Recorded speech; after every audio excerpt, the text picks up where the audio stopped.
단톡방에서 나만 빼고 약속이 잡힌 걸 뒤늦게 알게 되신 적 있으신가요? 그 순간 가슴이 답답해진 이유가 따로 있습니다. 그건 여러분 마음이 약해서가 아닙니다. 뇌가 그 순간을 진짜 통증으로 기록하기 때문입니다. 한 뇌영상 실험에서 사람들이 가짜 공 던지기 게임에서 공을 못 받기만 했을 뿐인데도 손가락을 베었을 때 켜지는 그 회로가 똑같이 켜졌습니다. 그리고 그 통증은 단톡방, 회식 자리, 친구 셋이 모인 그 자리마다 우리도 모르는 사이에 매일 켜지고 있었습니다.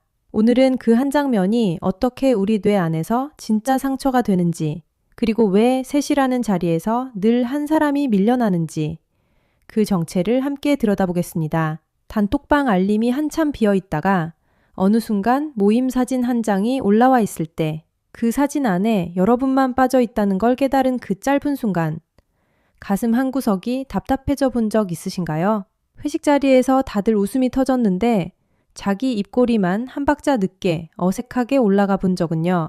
친구 셋이 모여 앉았는데 두 사람의 농담이 빠르게 오가고 여러분만 그 사이로 끼어들 타이밍을 못 찾아 가만히 있어 본 적은 어떠신가요? 그리고 집으로 돌아오는 길에 우리는 늘 같은 문장으로 그 감각을 닫아버립니다. 내가 너무 예민한 건가? 이런 걸로 상처받는 내가 한심한 건가? 오늘 분위기를 못 맞춘 내가 재미없는 사람인 건가? 그렇게 자기 검열로 덮어둔 그 답답함이 사실은 여러분만 겪고 있는 일이 아닙니다.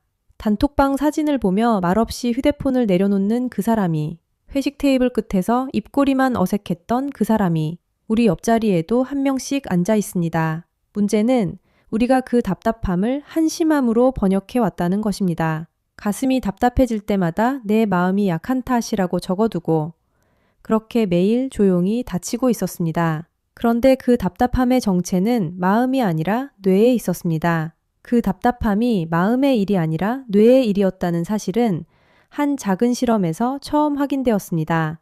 우리는 잠시 한 뇌영상 실험실로 가보겠습니다. 참가자들이 의자에 앉아 화면을 바라봅니다. 화면 안에서는 가짜 공 던지기 게임이 시작됩니다. 자신을 포함해 세 사람이 공을 주고받는 단순한 게임입니다. 처음 잠깐 동안은 모두가 함께 공을 주고받습니다. 공이 자기 쪽으로 옵니다. 받습니다. 다시 누군가에게 던집니다. 평범한 시간입니다. 그러다 어느 순간 공이 자기에게 오지 않습니다. 다른 두 사람이 자기들끼리만 공을 주고받기 시작합니다. 한 번, 두 번, 세 번. 화면 안에서 공은 두 사람 사이만 오갑니다. 참가자는 그 자리에 가만히 서 있습니다. 손가락을 한 번 들었다 내립니다. 다음에는 자기 차례겠지 하고 화면을 응시합니다. 그 시간이 짧게 흐릅니다. 그래도 공은 오지 않습니다. 여러분이라면 그 자리에서 어떤 기분이었을까요? 게임이 끝난 뒤 참가자들에게 물었습니다. 거의 모두가 비슷한 결을 답했습니다. 기분이 상했다고, 그리고 자신이 뭔가 잘못한 건가? 라는 생각이 들었다고요. 단 몇 분이었습니다. 모르는 사람들과 한 컴퓨터 화면 속 가짜 게임이었습니다. 누구도 자기에게 욕을 한 적이 없습니다. 누구도 자기를 거절한다고 말한 적이 없습니다. 그저 공이 자기에게 오지 않았을 뿐입니다. 공을 안 받기만 했을 뿐인데 그 짧은 시간 동안 사람들은 진짜로 마음을 다쳤습니다. 그 감각 어딘가 익숙하지 않으십니까? 단톡방에서 답장이 한참 동안 안 오던 그 시간. 화면을 한 번 더 내려보고 알림이 떴는지 다시 확인하고 그래도 비어있던 그 시간. 컴퓨터 화면 속 공이 오지 않던 그 짧은 침묵과 단톡방에서 답장이 오지 않던 그 침묵은 사실 같은 모양의 시간이었습니다. 연구진은 그 시간 동안 참가자들의 뇌를 들여다보고 있었습니다. 단 몇 분의 가짜 게임에서 공을 못 받기만 했는데 그 순간 뇌 안쪽 어딘가가 환하게 켜졌습니다. 그런데 그 다음에 뇌 영상을 본 연구자들이 본 것은 진짜 충격적이었습니다. 연구자들이 본 것은 마음이 아픈 자리가 아니었습니다. 뇌 영상에서 환하게 켜진 그곳은 우리가 손가락을 종이에 베었을 때 통증을 느끼는 바로 그 자리였습니다. 뇌 안쪽 깊숙한 곳, 손가락이 베이거나 발등을 찧었을 때 켜지는 통증의 자리, 그리고 그 옆에 같이 켜지는 또 하나의 통증 자리, 두 곳이 동시에 빛나고 있었습니다. 공을 안 받기만 했을 뿐인데 뇌는 그 순간을 마음의 일이 아니라 진짜 통증으로 기록하고 있었던 겁니다. 가슴이 답답해지던 그 감각은 비유가 아니었습니다. 뇌는 진짜로 다칩니다. 그리고 이 통증 회로가 가장 자주 켜지는 자리가 어디인지 아십니까? 셋이 모인 자리입니다. 사회학자들이 오래전부터 이야기해온 셋의 구조라는 것이 있습니다. 사람이 둘일 때는 두 사람이 마주봅니다. 그런데 셋이 되는 순간 그 자리에는 보이지 않는 짝짓기가 일어납니다. 두 사람이 잠깐 가까워지는 그 짧은 순간마다 세 번째 사람은 자연스럽게 한 발 뒤로 밀려나도록 설계되어 있습니다. 친구 셋이 모이면 그중 한 사람은 늘 한 박자 늦어집니다. 농담의 끝에 웃음을 따라가지 못하는 사람, 두 사람의 빠른 대화 옆에서 잠깐 멈춰 있는 사람.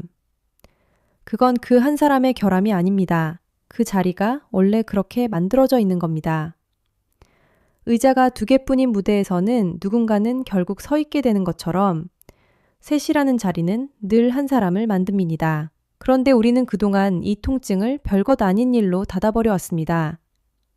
가슴이 답답해질 때마다 내가 한심해서, 내가 예민해서 라고 자기 안으로 삼켜온 시간들, 그렇게 닫아버린 시간이 쌓이면 쌓일수록 다음에 같은 자리에 섰을 때 통증은 더 커집니다. 무시한다고 사라지는 통증이 아니라 무시할수록 누적되는 통증이었던 겁니다.